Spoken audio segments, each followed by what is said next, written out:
Nothing can be more frustrating when you sit down to watch one of your favorite programs on Crunchyroll app and you run into issues streaming it. Well, in today's tech video, I'm going to show you how to fix Crunchyroll app if it isn't working on your Skyworth Smart TV.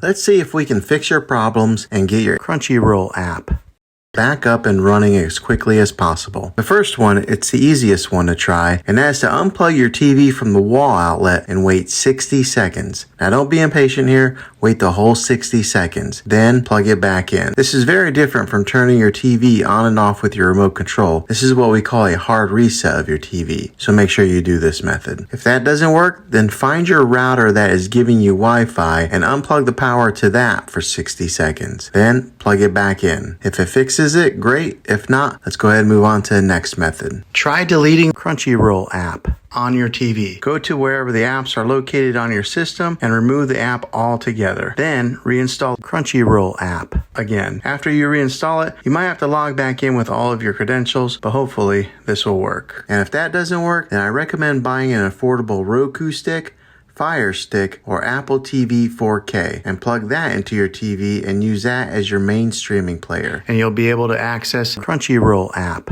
that way. I'll put links in the description down below of where you can get one. Well, hopefully this video was helpful for you. If it was, go ahead and click a thumbs up on it. Go ahead and subscribe to my channel. I make tech videos all the time, and I would love to have you back in the next one. Take care.